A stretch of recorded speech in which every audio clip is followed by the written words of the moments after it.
All right, let's do this. Excited. We haven't had a journal club in a while. I don't have my usual script in front of me, so I'm going to wing it. If I forget anything, Megan, you got my back. Welcome to the CALU Journal Club. I think this is number 15 of the CALU version. It's going to be me and y'all tonight. Kevin, our man Kevin, had to work late tonight, so we should see him in a couple journal clubs from now. But welcome back for those of you who are at the CALU Summit. We're still recovering from an epic weekend. And if you weren't at the summit, and even if you're not a part of the CALU community Facebook group, which is free, you should be. And I just put that link in the chat to the Facebook group. So join that Facebook group. You'll get all the alerts to cool events like this, awesome discussions. People are connecting in there every day. So it's a great community to be a part of. And just so I don't forget, the particular paper that we're going to talk about later, very soon, I'm going to put that link in the chat as well. So that won't take you to a PDF. This one is open access, but it opens to like an online reader. So you can just click that link and it should open right up for you. So you can follow along if you weren't able to get to the paper before the meeting. And just some logistical things. We encourage you, I think it's going to be a smaller group tonight. So definitely encourage everyone to join in the discussion. If you have something to say, you can raise your digital hand, and that's a cue for me to unmute you. You can also type the word question or comment in all caps in the chat, and that'll be a cue that you can unmute, or that'll be a cue to me to tell you to unmute yourself and come on. If you don't want to turn your camera on, we encourage you to do so, but if you can, or you can't unmute yourself, but you still have something to add, just throw it in the chat and we'll try to get to it. And then if you're not speaking, just remember to mute yourself again so the background noise doesn't come through. But with all that said, welcome back to the CALU Journal Club. We're going to be talking about knee osteoarthritis and high intensity resistance training. But I'm going to launch a poll just to kind of get a feel for the room. So that should pop up in front of you now. And it's just helpful for us to know, are you a clinician, student clinician, coach trainer, student coach trainer? Hit one of the buttons. Megan, do you see the poll? Okay, good. I'm not crazy. Oh, Alex is on the road. Well, drive safe. Hope you're not watching this. I don't know if anybody's voted on my end. It doesn't say anybody has voted. So it's 0%, but I see humans in front of me. Huh? I can see them for some reason. Oh, what's that? Yeah. Oh, you know why? Because when you logged in, you booted me as the admin. So you're the top dog here, Megan. Oh, What are the, that's all right. What are the numbers? 65. No, it changed. 62% student clinician, 38% clinician. Oh, nice. Cool. So we got a lot of students in the house. Oh, also, Megan, thanks for joining us as always. Oh, yeah, of course. Student PT down in Texas and our clinical athlete journal club. I'm sorry, I'm in California, so over in Texas. Well, now I said up in Virginia. Still over in Virginia, but it's fine. Depends on where you're at. Megan keeps this thing afloat, so we really appreciate everything she does for us behind the scenes. We literally wouldn't be on air right now if it wasn't for her. So the paper that we're going to talk about was an interesting one. It was a study from earlier in this year. Actually, they published the study earlier this year, but this data has been out for a couple years. But the name of the paper was "The Effect of High Intensity Strength Training on Knee Pain and Knee Joint Compressive Forces Among Adults with Knee Osteoarthritis." And what they did was they took about 300 people who had knee OA, and they had their inclusion criteria were like people who are not really strength trained, who don't really have these extreme valgus or varus angles. So just kind of, I guess, your average textbook presentation. So they excluded the things that could kind of be confounders. And so they distributed these 300 plus people into 3 groups, one of which was what they defined as a high intensity resistance training group. and another group was what they defined as a low intensity resistance training group. And the other group was what they defined as an attentional control group, which itself was interesting. I'm actually I'll explain what they did in the resistance training groups, but also I'm going to put, if I can, oh shoot, maybe I can't, but I have what they actually did for the attentional control group. And it was a pretty darn extensive, like, educational experience. So we'll probably talk about this later on, but it wasn't really a control group in the sense of like interventions that are inert that wouldn't really have an effect. It was pretty good program, like group education. And the entire study lasted 18 months. So you can imagine being in one of these three groups for a year and a half. And the resistance training groups trained 3 times a week. So, and they did your run of the mill resistance training exercises like leg press and leg extensions and leg curls and calf raises.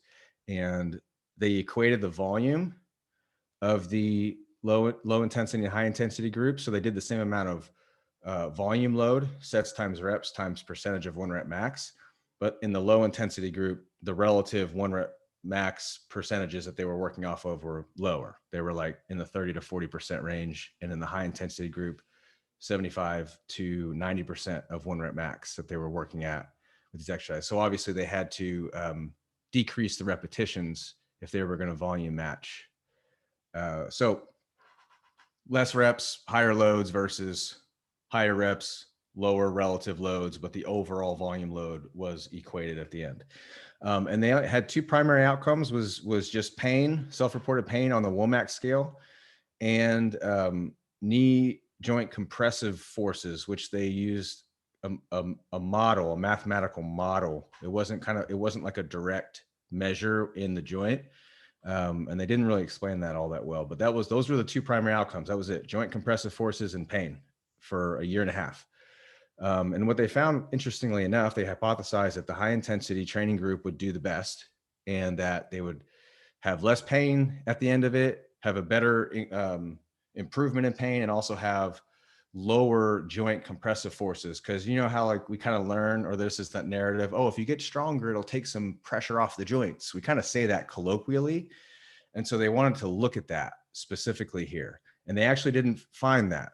They didn't really find much change, if I read it correctly, or differences in groups for joint compressive loads during walking. And they also, all the groups got better in terms of pain, about the same amount, about 33% improvements in pain at the end of the 18 months in all 3 of the groups, including the attentional control group. So they all did well to kind of go against the hypothesis that the high intensity group would do better. So I'll stop there. And just to kind of preface the discussion here, I forgot to mention, but the motto of the journal clubs are that these meetings are conducted in the sincere spirit of inquiry after truth, without fondness of dispute or desire of victory. And so we encourage discussion, and we can disagree on stuff. That's what makes it fun, but we're all in it to be less wrong. So we're not coming in trying to win anything. There's no medal at the end of this. So what'd y'all think of this? What'd y'all think of this paper? Any thoughts will do to start us off. This is where somebody unmutes themselves and talks. Oh, I guess I can start. Thanks, Hector. I read this paper yesterday and it was really interesting. Like I was trying really hard trying to find if there's like something in study design or something in intervention that just they didn't do right. But they did everything pretty good. There is progression. Everything is really specific. I don't know. I'm just pretty bugged by the results.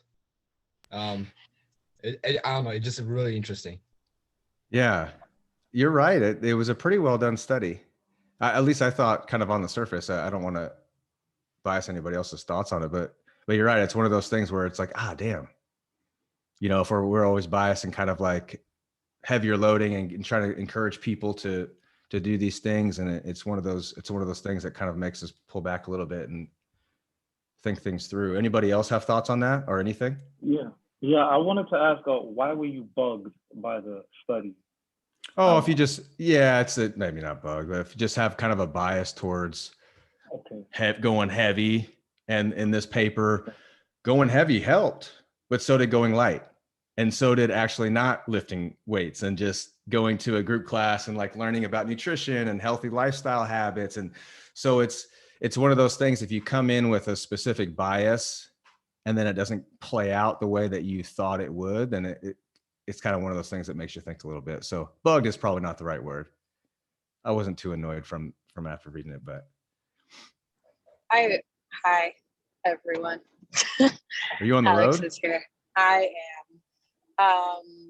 I think it would be interesting to know what it would have looked like if they used a moderate intensity, because I feel like if you look at those protocols, the high and low, I could imagine that it would, even though it was well designed, and if you look at the population that they used, which I think they said the generalizability would be primarily suited for like male, obese, higher educated people, but that population I could imagine would probably improve from any of those things without, especially because I think part of the inclusion was that they couldn't have done much strength training in the past 6 months. So any of those three options might have been helpful, but not statistically different. But also the low intensity had sets of 15 and the high intensity went all the way down to sets of 6, which just in thinking about the exercises they chose, I would find that like doing sets of 6 might just be uncomfortable in general, especially for someone who had that diagnosis. Maybe I'm wrong, but that was my interpretation. No, I think you bring up some good points that we don't know how, on the day to day for a year and a half, they're doing this 3 times a week. So we don't know how each individual was coping with the load. They didn't really look at internal loading. So they didn't have any kind of RPE rating or anything like that. It was just, they would, over the course, they would use 9-week blocks. And so they would start with sets of 8 at 75%. And every couple of weeks they would drop some reps and bump up the percentage. And that would be like a 9-week block. And then they would deload and they would repeat. And they did that for the entire 18. And they would retest a 1-rep max. So they kind of recalibrated. But you're right. We don't know if people had to, because there was only like 66% compliance, but a high retention rate. So people were finishing the study, but they were missing some sessions. They were missing like a third of the sessions along the way. So we don't know why that would have been. So you bring up a good point, Alex. The extremes are nice to look at because it kind of gives us some context, but yeah, we don't know what would happen with a different loading scheme. But also too, I think what the primary and secondary outcomes were the WOMAC score, which at that point I think I didn't get a chance to look at whether they had stratification around like what their baselines looked like. But if patient reported pain is the primary outcome, then the retention as well as just their like prior experience with loading could have influenced the outcome, if that makes sense. Totally. I want to say that the starting pain levels were relatively low, like on average, like 7-ish out of the 20, which was like the lowest tier. So they're coming in not moderate or high in terms of pain anyway. So we're kind of maybe hitting some floor effects there where they weren't all that bad off to begin with, kind of thing.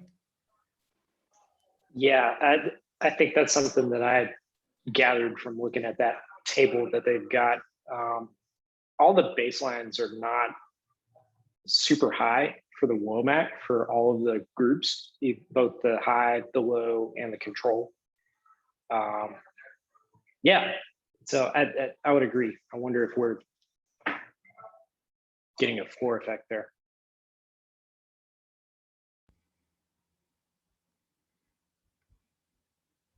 Anybody else have any thoughts?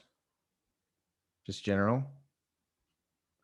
I'll go ahead and talk a little bit about it. I think something that you don't inherently think about, I guess, initially when I like first read the article was like you really have to look at like what the primary and secondary outcomes were. Because like I think a lot of us like think, oh, high intensity exercise, we would expect that to be a better intervention. It might be for like knee extensor strength, but when you look at like the controls and what they were doing, they weren't, I guess, like really what you would consider a traditional control in the sense that for pain, they might have been getting the best intervention. So we know that, you know, pain has a biopsychosocial impact. And maybe they were addressing those issues in the control group, whereas they weren't addressing those issues in the traditional intervention groups, which might have skewed, I guess, not skewed, but like the interpretation of the results might be not so direct in terms of like what you would expect. Yeah, that's my kind of 2 cents on that. Thomas, you bring up some great points. In the discussion, they talked about prior research with control groups, one having just a 1% change, another control group having a 17% change. And so in this group, in this study, the control group had the same amount of change, about 33% as the other two. And to your point about it actually kind of being an intervention itself, I don't know if you all were able to see the supplemental material, but I have it in front of me, and I'm just going to read what that attentional control group was, and you can kind of make your own judgment on that. But the control is modeled after the, it's an acronym, ADAPT's Usual Care Comparison Group, and they cite a study providing attention, social interaction, and health education. Participants attended 60-minute organized workshops 2 times a month for the first 6 months, and then 1 time a month for the remaining year, for a total of 18 months. The control group will meet at the Winston-Salem Senior Center. This arm aims to control for attention from study staff and general levels of participant time to encourage recruitment, adherence, and benefit, and not to influence the primary outcomes directly, which were pain and joint compressive loads. No, and then they say no evidence suggests that health education alone will affect pain or knee joint loads during walking. But this is where it gets interesting. Over the next 18 months, interactive presentations will cover such topics as foot care, nutrition, managing medication, sleep practices, and experts will give wide-ranging lectures. An experiential component will encourage participants to seek more information about their health and related practices. They will complete homework, review topics, and engage in small group discussions to increase their involvement in the study arm. Each workshop will end with seated stretching to enhance adherence and increase perceived benefit, aka placebo, without directly affecting the knees or study outcomes. Prior studies suggest older adults are less likely to participate if they think any treatment group does not provide personal benefit. So like that group is getting a lot. Does not sound like a control. No, yeah. And they said that, they do say that in the discussion, you know, to the author's point there, but yeah, I think in practice, we're really dealing with 3 separate interventions that, well, in the actual study, but then in practice can obviously, you know, maybe be combined. To me, it's like, oh, cool. You're not really into strength training. Not everybody's going to be, but you know, maybe there's some group programs. Maybe there's combinations, you know, group programs with exercise and education, just to get that social interaction is probably pretty powerful, you know, versus just going to the gym and doing 3 sets of 8 at 75% when you give 2 shits about leg extensions. I think that was kind of what I was also getting at with the high intensity piece of being as low as 6 reps. You have someone who maybe is not interested in strength training or doesn't have experience with it, and you're asking them to do something on a machine that has a high intensity. I don't know if you've ever tried to do like a leg extension for a 6 RM. It's like not super comfortable, especially if you have knee pain. Right. And I could just imagine that would be like somewhat unpleasant. So it totally makes sense that other fake control group would have had a similar outcome.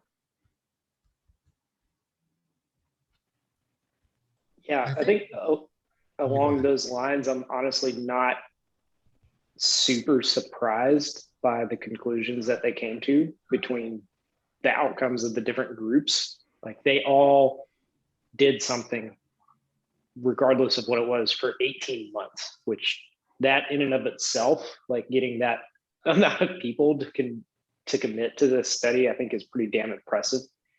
But I think it's kind of reassuring that like if you're caught in this, existential crisis, like, oh shit, like this person's in pain, like what do I need to do? That's ultimately it kind of, the specifics don't matter maybe as much as we think, and just getting them to do something is probably beneficial. So I think that's my ultimate takeaway from this. Well, Jeremy, to your point, I think like if we think about like the etiology of What's up, Nate? what's up, Quinn? How you doing? Good, man. Sorry. But I think like the etiology of arthritis, it's so much more of a systemic disease than it is just a weakness kind of an issue. So I think that's why like this kind of like multi-pronged approach, especially if you just isolated it out, like heavy or high intensity, low intensity, heavy intense education, they all kind of had the same effect sizes. And I mean, like practically speaking, like we're not gonna just only do one of them, we're not only gonna do exercise and then don't talk to them about their disease process at all. But to Alex's point, I feel like, I think the training age has a bigger effect, like explains why people have like these adverse events more, because, these authors try to make it so that these subjects never lifted before. And I think, when you say, hey, do a 6-rep max, they're like, oh crap. And we all know that fear is heavily entangled with pain. So I think that is a huge, like, I don't know, especially what I see personally in the clinic when people are like, yeah, it really hurts to do anything heavy. It's putting more loads through my knee and that kind of stuff. That is heavily like entangled with their pain experiences, particularly with, high intensity stuff. That's definitely a fair point, and I think for a lot of us here, it's kind of hard to comprehend that because we're all kind of semi-biased and like doing shit like that. But think back to a time like when you had some time off, and then if you were asked to do like any type of rep max to kind of establish that baseline again, dude, that shit is not fun. So I totally see where you're coming from in that regard. I think they did say that the highest number of adverse events were in the high intensity group too. I didn't see details on what those were, but No, you're right about that. I think to piggyback on what everyone is saying, essentially what I took from this is sort of like what we may see anecdotally in the clinic, that a certain person's mindset and their bias to what they tell you helps them can sort of help you make those decisions. Like I know for some patients, the thought of doing anything heavy that's uncomfortable just creates a pain cycle for them, depending on your clientele. And so anecdotally, I try to sort of weave what I want to do with what they are more comfortable with, and then maybe slowly expose them to heavier loads in hopes that they can increase their strength to more so mitigate future injuries. But it sort of like reinforces what Nate and Jeremy are saying and sort of helps me understand my process a little bit. I think on that point too, and Joe, real quick, he asked, were the high intensity and low intensity participants training alone with their PT? And then Megan said, yeah, I think they were in groups and they came to the facility too. So it seemed like it was like over supervised group exercise sessions. But Olu, I mean, your point too, like about just progressive loading doesn't have to mean like relatively heavy, because if you look at these protocols, every 9-week block, they recalibrated their 1-rep maxes. and then they took percentages off that. So even in the low intensity group, they were still progressively loading for 18 months. They were just further from their maximum. And there's a lot of evidence out there coming out, especially on hypertrophy, and that you can gain muscle and strength with lower loads. These are not weightlifters or powerlifters. These are sedentary 60-year-olds who are overweight. And, so your point's well taken there, that our idea of even just progressive loading, is contextual. Before I forget, what was interesting is that the New York Times got a hold of this paper, and I'm going to put this in the chat as just something that you guys can look over as an example of how, when the media gets a hold of something and kind of like science writers, they put their own spin on it. But the title of that New York Times article is "Intense Strength Training Does Not Ease Knee Pain, Study Finds." Well, right there, they're wrong, because all three groups improved in their pain outcomes. And so the study itself, there's a paywall, my bad. I didn't realize that. Well, the title says it all. The rest, it's a terrible misrepresentation of the article. It basically fearmongers heavy loads, which is like the polar opposite then. You don't have to be biased towards heavy loads, but if you actually, read the study, then you're like, wait, something's not adding up, which is kind of par for the course when it comes to media science writing. $4.99 a month. Okay, yeah, don't do that. Just take my word for it. My bad. What if that was like a affiliate link or something? I was trying to get rich off you guys. Get $5 every time you read the article or something. Somebody posted it in the CALU group. Propaganda is real, no doubt. Can we all write to the Times? Emma, we should do that. Any other thoughts? I think we'll probably stay in a one big group. It's a small enough group. I don't think we have to break out. But just some general question prompts here were general thoughts about the article. I think we talked about. Any surprises? We can still talk about that. Do you in practice now do you have a bias towards higher loading with knee OA, or is that something that you really think about, or you just take it individual, case by case? And would this article in particular kind of change the way that you think about your approach, or change the way that you practice? Any thoughts on any of that? I actually have a question. Oh, sorry. You can go ahead. Nope. Yeah.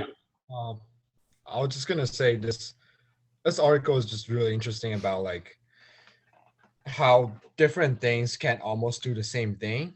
And I always like kind of shit on manual therapy and be like, oh, they don't do the things we think they does. But I think this skill kind of like switched a little, but now we're saying the same thing about exercising.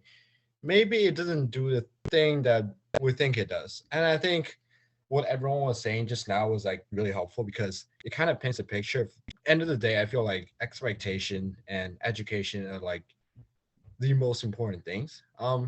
I did find there's one interesting part of this article in the secondary outcomes. The knee extensor strengths, the education group, the control group still got a decent amount of increase on knee extension strengths. I'm not sure how they're going to educate them to do that, but I just found that really interesting. It just means if you learn more, you can like extend more. Hey, well, and nutrition. So they talked about nutrition and sleep. Who knows? Maybe they lost weight. I mean, maybe they went on more walks. There's so many confounders there. Yeah, I think when people are being formally educated on health, they tend to do more healthy things. Hopefully. So they could have been like, you know what? I'm learning about all this great stuff for my knee. Let me also exercise. Maybe. I don't know. They could have went to the gym and did their own strength training protocol with that, and they didn't control for that. 100%. I think at first, like just general thoughts, I kind of like had the same initial thoughts as other people of like, well, if everything makes everything better, then why does it matter like what I do? But I think in a way it kind of affirms the like role of like the healthcare provider, like be it physical therapist or like chiropractor or whatever you are, like not just as like fixing the problem, but like you're there as like a guide or like a coach for whatever the person needs. And to me, that this paper kind of just like affirms that idea. And it's also population and outcome specific too, right? We're talking about a population that's has a condition that can be degenerative. It has a condition that there seems to be a genetic component with which we obviously don't control. We're getting them much later in life, where their habits are more deeply rooted. And the primary outcome in this paper was pain, which we know many things can have an effect on that experience. Versus, let's say, a primary ACL reconstruction, where education alone is not going to make that knee accept deceleration forces again. So you kind of thinking it, if we can educate ourselves as clinicians on the current evidence with specific populations, then we can say, hey, for this, we've got options here. And you lay, like you said, Megan, we lay those options out on the table. There's a lot of stuff we can try. What's your preference? You laid out a few options, and maybe they have a preference towards heavy loads. They like to lift weights. And so you throw some of that in there. But yeah, go ahead, Alex. No, I was just gonna say, like, so the primary outcome being pain, and also we said that the baseline scores were relatively low. So we're not necessarily talking about whether these interventions are what delays a surgical intervention. We're talking about purely, is this improving someone's WOMAC score and their compressive loads, which I was a little bit unclear on the knee joint compressive loads, because I think it was a formula based on their height and weight, and not something I'd ever seen before. But regardless, there's a difference for sure. Kind of what you're saying, like after someone has an ACL injury, there's no doubt that we know that education alone is not going to allow someone's knee to withstand deceleration forces. But in this, it's purely about pain, and which is obviously subjective. And if we can choose any of these interventions and have an improvement in pain, we've probably done our job with regard to what we're talking about, which has nothing to do with a surgical intervention. And the elephant in the room a lot of times with these discussions is, okay, then we can literally do anything. And I think there's still an argument for the secondary benefits of strength training, of resistance training in maintaining or gaining muscle mass, gaining the ability to produce force. We know that rate of force development in the elderly population is associated with fall risk. So exercising them, the pain experience aside, there are other benefits to progressive loading. There are probably secondary lifestyle benefits to education, like Olu was saying before. So when we go way off the rails and say, oh, we can do anything, woo-woo, slap peanut butter on your pinky toe for your knee away, we start to we lose traction in any argument. And so there's still kind of a line in my mind, there's somewhat of a line to be drawn to say, is this an intervention that has any other physiological benefit aside from being able to affect the pain experience? That's just kind of a personal thought. I feel like also that argument, I don't ever like that argument, because then it kind of negates you as a professional, because then like, why am I needed if they can do anything type thing. But I think that someone is needed as kind of that guide thing that I was talking about earlier, like to find the nuance of that particular person. I don't know. Absolutely. Yeah. Sorry. Sorry. What do you say? I was basically just going to say it's another. I think this paper and this conversation just points out how we need to just not be reductionist in our treatment, and just understand that it's not all about loading all the time, right? And it's just more evidence to not be reductionist and to, see the person on a more holistic level, but without using that word. I know that's like a buzzword to some people, but more so to see the entire human and understand that there's more than one intervention that can decrease pain in this specific population. Yeah, I mean, I think about it from like the patient's perspective, because if you go into like a treatment session and they kind of get the hint that you think nothing matters, they're gonna be like, well, do I trust you? Like, what kind of a guide are you? And for what it's worth, like typically when someone comes in, they're kind of like got some arthritis-y stuff going on. I saw other studies, like some systematic review, I can't remember where it's from, where they say like a 30% increase in quad strength is kind of significant, but anything below that isn't that much. So I'll still kind of target the quads, I'll still target strength training, and I'll still like target like just building muscle just around the knee. Because I mean, I'm not that I've seen like arthritis, but I've seen studies, with other with the ACL research, that if there's swelling in the knee, it could shut down the quad, and just kind of increase that compressive loading for what it's worth. So that's usually what I do when I have like patients come in, talk to them, their condition, like, hey, it's not necessarily wear and tear. If you have a flare up, it's okay. It doesn't mean we did any damage, or it doesn't mean we're any closer to having a knee replacement or anything like that. But I mean, what do you guys usually do if someone walks in with knee arthritis, or if you're a student, like what would you do if someone walked in with knee arthritis and they're like, tell me what to do, help me?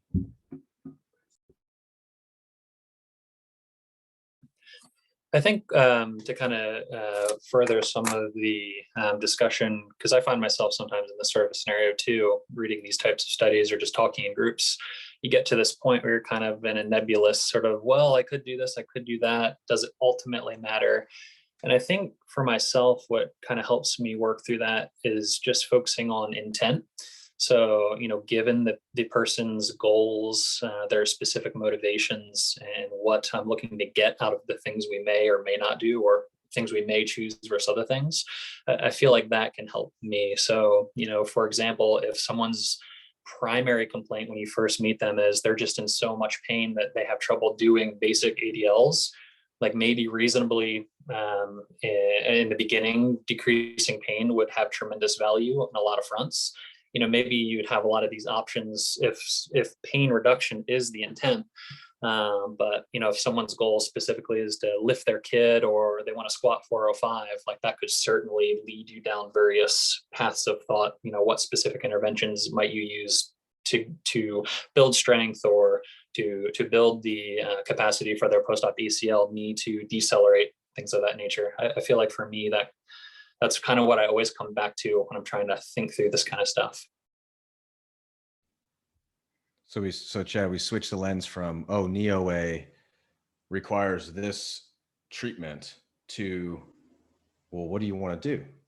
What's your bottleneck right now? What's the rate limiter right now? And what's kind of the moonshot, or where you want to be? And let's start tackling those buckets kind of based on what Oli said too, like the person in front of you. And then we have these tactics based on the intent, like you said.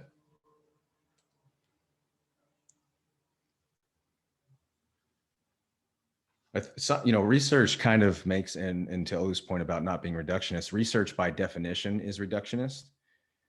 You've got to give up some real world application to control for the endless confounders that could be. And, you still can't control for everything, but this is why I love these conversations so much, is because we say, oh yeah, okay, let me pull my head out of that research paper and say, okay, yeah, big picture human again.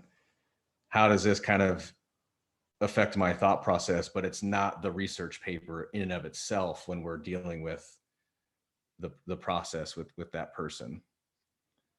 Always good reminder for me, at least.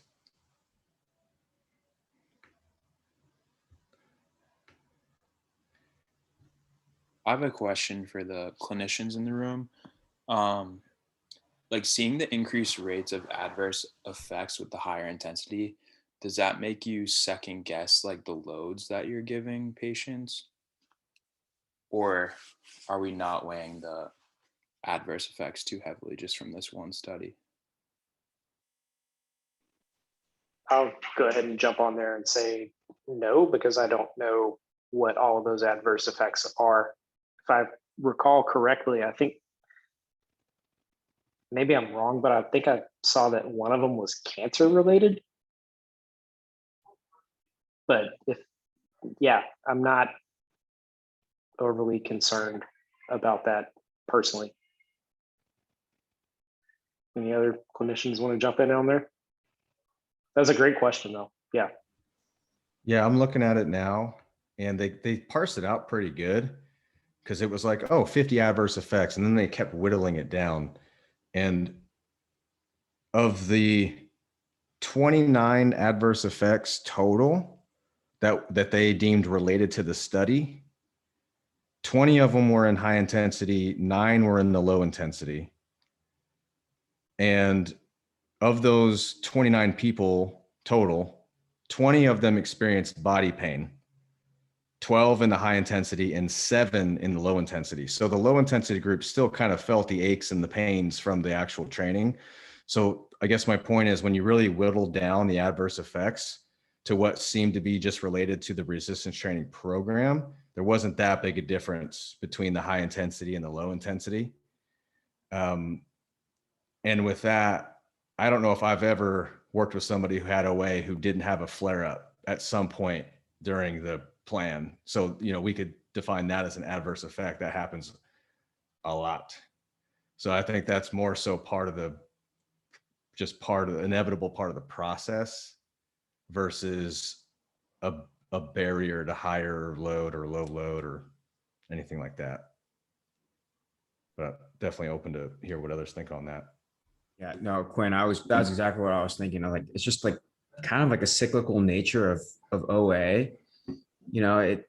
Who knows why it could have flared up. And I'm not saying that the fact that it's high intensity has nothing to do with it. I'm sure it has something to do with it, but I still think we want to gain some kind of strength and some kind of physiological adaptations. And I don't know. Usually when I push people, I just tell them like, hey, yeah, just because we're hurting, we're not doing any more damage. And I kind of just educate my way to put out that fire, if you will.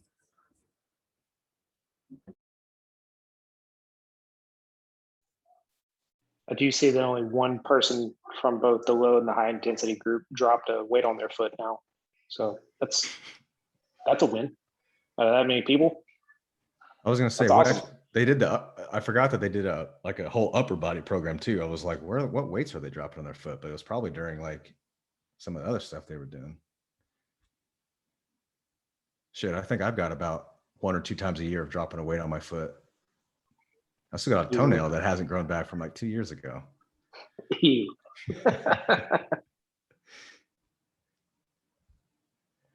I think the only other note I had was more of a kind of a research appraisal note, in that I thought they did get I appreciated that they said the secondary outcomes are exploratory, because Eric Mara, if any of you are familiar with Eric, the science PT, he talks quite a bit about the more outcome measures a study has, the increased probability of a false positive. So the more things that you look for, the more things that you find. That could just be noise. And if you have a p-value of 0.05, technically out of every 20 outcome measures, you're going to get at least one positive, whether it's a false positive or not. So they had quite a bit of secondary outcomes, quite a few secondary outcomes, but only 2 primary outcomes that they powered their study for. And they explicitly said that the secondary outcomes are more exploratory in nature. So from my perspective as a reader, I don't put a lot of stock into those really at all. I say, okay, these could be outcomes that they use for primary outcomes in future studies. Maybe this group will actually take one of those secondary outcomes and make it a primary outcome, power the study appropriately, and do. But that, so just something to keep in mind when you're reading papers. If they have just like 12 different outcome measures that they're looking at, they're like, oh, check out what we found. And then after the study, we did these post hoc subgroup analyses, and we found this and this, and we also found that. And the more you go and dip into the data, the easier it is to find something that's not actually there. Not that I thought they did a good job of parsing that out. It was just kind of a point of emphasis, I think, that was worth pointing out.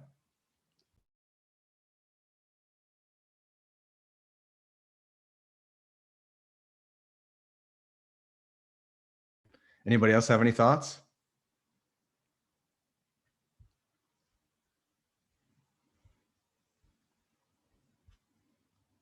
I did have something based off like what you were saying earlier about the rate of force development. I thought that they could have done a better job in terms of describing, I guess, the intervention, like the differences between the high intensity and low intensity. Because if they were using low intensity, but they were like really trying to target, you know, like that power based output, I think then it makes sense why we might see some very similar outcomes in the two groups, especially with those like 30 to 40% percentages. And just including like the actual, like what they did with the control groups, I thought that that would have been really helpful because, you know, we're still like, there's so many things that you can target with health and lifestyle changes, which, like you said before, could be physical activity and exercise. So I felt like that probably could have, I guess, been defined a little bit better. Yeah, because they define the sets, reps, and the percentage of when we're at max, but we don't know if they were like, was it maximal speed? You know, what was it, a self-selected tempo? Were they, so that's a good point.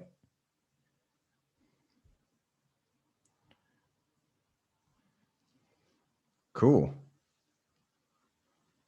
Well, hopefully, you know, always with these things, the topic of the paper is the main discussion point, but also the more science that you read, the better you get at reading it and interpreting it. And it's just kind of one more rep. So things start making more sense. You start like, sometimes you read through the statistical analyses and your eyes glaze over and you're like, okay, I'm back. Discussion. But the more that you read, you learn a term or two here and there. And then you read through these papers and you have more dots that are connected all the way through.